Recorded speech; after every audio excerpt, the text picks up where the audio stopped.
सोचिए, एक हवेली रहस्यों में डूबी, अंधेरे से भीगी। ये कहानी है बदनाम ब्लैकवुड मैनर की, जहां बुरे सपने हकीकत बन जाते हैं। सालों पहले एक छोटे से भूले बिसरे शहर में ब्लैकवुड मैनर अपनी पूरी शान से खड़ा था, मगर इसके भव्य मुखौटे के पीछे था दुख और लाचारी का इतिहास। ये सब शुरू हुआ इसके पहले मालिक से, एडवर्ड ब्लैकवुड नाम का एक अकेला इंसान। एडवर्ड के बारे में कहा जाता था कि वो काले जादू में उलझा रहता था, एक राज जैसा जो उसे खा गया। एक तूफानी रात एडवर्ड बिना किसी निशान के गायब हो गया, हवेली को खाली और रहस्यों से भरा छोड़ गया। इसके तुरंत बाद विलेज वालों ने हवेली के पास अजीब फुसफुसाहटें सुनने और भूतिया आकृतियों को देखने की बातें बताईं। वो बात करते थे एक सफेद कपड़ों वाली औरत की, जो हमेशा गलियारों में भटकती रहती, कुछ या किसी को ढूंढती हुई। साल बीत गए और ब्लैकवुड मैनर अछूता रहा। शहर पर छाया एक भयानक ख्याल।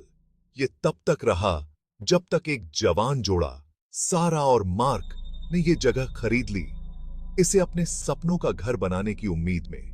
उन्हें क्या पता था, उनका सपना एक जिंदा दुस्वप्न बनने वाला था।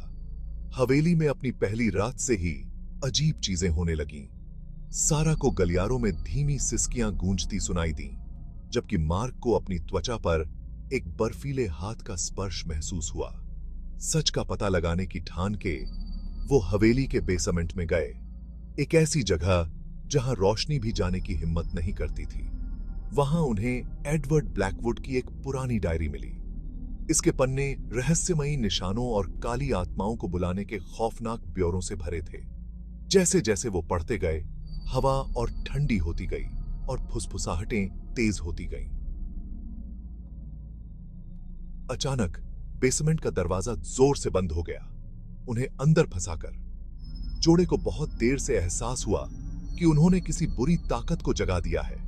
बचने की चाह में उन्होंने दरवाजा तोड़ने की कोशिश की, लेकिन एक अनदेखी ताकत ने उसे बंद रखा।